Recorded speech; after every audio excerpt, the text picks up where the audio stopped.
નમસ્કાર મિત્રો, હું સીએ તુષાર બારોટ આ વિડીયોમાં આપનું હાર્દિક સ્વાગત કરું છું. મિત્રો, આજે હું એક નવો વિષય ઇન્કમ ટેક્સને લગતો લઈને આપની સામે ઉપસ્થિત થયો છું. મુદ્દો છે 12 લાખ રૂપિયાની ટેક્સની જે લિમિટ છે સ્લેબ રેટ પ્રમાણે વર્ષ 2025-26માં. એનું એક નાનકડો પોઈન્ટ છે કે એનું એક નાનકડું વિશ્લેષણ આપણે જે કરવાનું છે અને એને લઈને કેટલીક દુવિધા પણ છે કે આ પોઈન્ટ કેટલો સાચો છે, શું 12 લાખ સુધી એક પણ રૂપિયો ટેક્સ નથી, એ પોઈન્ટની થોડી આપણે સંક્ષિપ્તમાં ચર્ચા કરવા જઈએ. મિત્રો, 12 લાખ સુધી ઇન્ડિવિજ્યુઅલના કેસમાં ઇન્કમ ટેક્સ ભરવાનો થતો નથી. આ વાત સાચી છે, પણ આ વાત સબ્જેક્ટ ટુ સમ કન્ડિશન છે. એટલે ઇન્કમ ટેક્સ ડિપાર્ટમેન્ટે સાથે સાથે થોડી શરત પણ મૂકી છે જે સામાન્ય માણસે આ સમજી લેવું પડશે કે 12 લાખ રૂપિયાની ઇન્કમની ઉપર ટેક્સ નથી એ વાત સાચી, પણ કયા સંજોગોમાં?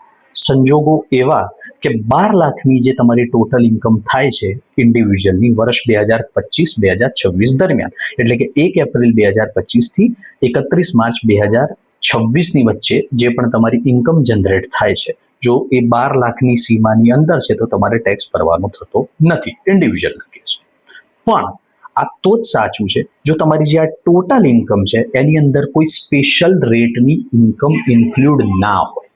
જો કોઈ સ્પેશિયલ રેટની ઇન્કમ અંદર સમાઈ ગઈ છે તો પછી આ 12 લાખ વાળો જે નિયમ છે કે 12 લાખ સુધી ટેક્સ નથી એ સાચો નહીં પડે. કેલ્ક્યુલેશન ચેન્જ થઈ જશે અને એવું બની શકે કે તમારી ઇન્કમ 12 લાખથી ઘણી ઓછી છે, પણ જો સ્પેશિયલ રેટના ઇન્કમ અંદર ઇન્ક્લુડ થઈ ગયા છે તો તમારે ટેક્સ ભરવાનો સમય આવશે. આ તમારે વિચારી લેવું પડશે.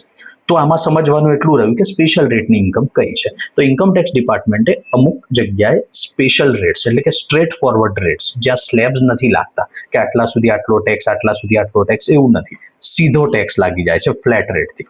એને સ્પેશિયલ રેટ્સના કહેવામાં આવે છે કે સ્પેશિયલ રેટથી ટેક્સ લાગે છે. આ વ્યવહારો કયા કયા છે સંક્ષિપ્તમાં સમજીએ તો શેર બજારના વ્યવહારો જેટલા પણ તમે કરી રહ્યા છો એની વાત છે. એટલે જ્યાં કેપિટલ ગેઇન રેઝ થતો હોય, શોર્ટ ટર્મ કેપિટલ ગેઇન છે કે લોંગ ટર્મ કેપિટલ ગેઇન છે, એટલે શેરનું ખરીદને વેચાણ કરો ત્યાં. બીજું, જમીનનું જ્યારે તમે વેચાણ કરો છો ને એનાથી નફો ઊભો થાય છે ત્યાં. મકાન કે દુકાન કે કોઈ કોમર્શિયલ પ્લેસ તમારે વેચવાનું થાય છે ને ત્યાં જે પણ નફો ઊભો થાય છે એ પરિસ્થિતિમાં. અને બિટકોઇન, જેને બિટકોઇન જેવા જે વ્યવહારો તમારે કરવાના થતા હોય છે ડિજિટલ કરન્સીમાં.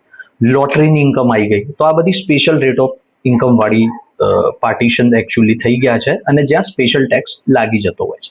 આ બધી જગ્યાએ તમારી 12 લાખની લિમિટ લાગુ નહીં પડે. તો આ બાબતમાં આપણે કેરફુલ રહેવાનું છે અને આ વસ્તુને જરા ધ્યાનમાં રાખવાની છે કે કયા કેસમાં આ પરિસ્થિતિ ઊભી થઈ જાય. ઉદાહરણ તરીકે તમારી સ્ટ્રેટ ફોરવર્ડ ખાલી સેલરીની ઇન્કમ ઊભી થાય છે તો તમારે એ રકમ સુધી 12 લાખની રકમ સુધી ટેક્સ ભરવાની પરિસ્થિતિ ઊભી નથી થતી. એમાં 75,000નું સ્ટાન્ડર્ડ ડિડક્શન પણ આવી ગયું, એટલે ટેકનિકલી 12,75,000 રૂપિયાની રકમ સુધી તમારે ટેક્સ ભરવાની પરિસ્થિતિ ઊભી થતી નથી. એ ક્રોસ કરો પછી તમારું ટેક્સેશન ચાલુ થાય છે. બિઝનેસની અંદર પણ 12 લાખના પ્રોફિટ સુધી તમારે આ પરિસ્થિતિ ઊભી નહીં થાય, એ ધ્યાન રાખવાનું છે. પણ આખા વર્ષ દરમિયાન સ્પેશિયલ રેટવાળી ઇન્કમ અંદર હોવી ના જોઈએ. આ વાત આપણે ધ્યાન રાખવાની છે. આશા રાખું છું કે આ જાણકારી આપને ઉપયોગી લાગશે.